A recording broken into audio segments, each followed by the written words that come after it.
Hello, and welcome to Five for Friday for this Friday, April 22nd. Let's look at the stories that stood out to me this week. Starting with our group of stories number one, what does our world look like post-COVID? Well, we still haven't done a very good job addressing ventilation in buildings, which still needs to be handled, not just for future variants, but certainly will help prevent a lot of other issues and illnesses as well. However, maybe less necessary in the office because we have seen a record number of office space leases not being renewed this year. Not a surprise, but I hope you don't own too much office space. And finally, there are $5 billion in funds that were meant to go to small businesses for part of the COVID relief funds that are now being reallocated for healthcare. So too bad for small businesses, I guess, or go complain to your local representative. Moving on to group of stories number two, again, just kind of an eclectic assortment of some changes that stood out to me that I'm grouping together, somewhat related to COVID also. First, we see that 3 million people have quit the workforce during this COVID period and don't intend to return at all, which will certainly have a long-term impact on the labor force.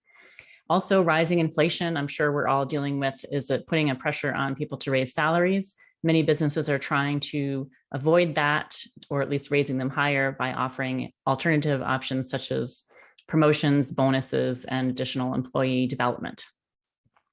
Third, we're seeing some reshoring and nearshoring in our assortment of changes where people are really trying to move their supply chain a lot closer and lower our dependence on China. And then finally, if you use the US Postal Service for package deliveries, expect it to take a little bit longer as they're shifting their delivery times. Moving on to our group of stories number three, climate change and energy. It turns out that the severe hurricanes and droughts that we're seeing in the Southwest for the hurricane, or Southeast for the hurricanes and the Southwest for the droughts, have been determined to be somewhat related to climate change, and we're going to only get worse over time. So that's going to certainly impact a lot of businesses and our food supplies as well.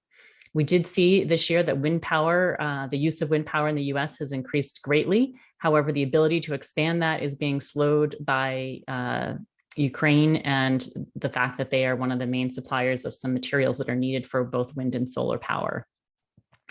And an interesting story that I saw was that Walmart has signed a contract with a startup to have them provide their forklifts with using green hydrogen fuel. So somehow it's recycled hydrogen, and they plan to use that for their distribution centers. And one more thing, apparently an asteroid is heading our way in 7 years. They're expecting it in exactly 7 years. So don't look up. And I guess we'll see what we see from that 7 years from now. Story number four, AI and bots. First, there's a new robotic arm that doctors are using to help prevent strokes by being able to get into the blood clots before they happen or burst. And AI is also in the hospital trying to predict sepsis before it occurs in the emergency room. Robots are also working with trash, where it's turned out that we can train robots to identify different types of recycled materials and set them aside so we can increase our recycling. And if you've got bad news to share, maybe ask a chatbot to do it. Apparently, humans are more inclined to accept bad news from a chatbot than they are from a human, and they'd like to hear good news from a human. So interesting study there. And then moving on to our fifth story for the week, the employees of the future. What does that mean? Well, again, let's look at some demographics. The United States and most of the North and South America, as well as Europe and Asia, are seeing a hugely aging population and not a big increase in the number of babies being born. However, Africa has an extremely young population, and that's expected to continue for some time. So we may be needing to look to Africa as a source of employees and perhaps also as customers, something to keep in mind moving forward. And another study I saw says that we in the United States are losing our creativity. We tend to think of creativity as a negative somehow, perhaps as we're focused on STEM. However, that's not a good thing. And over time, we want to be encouraging as much creativity as possible if we want to continue to innovate.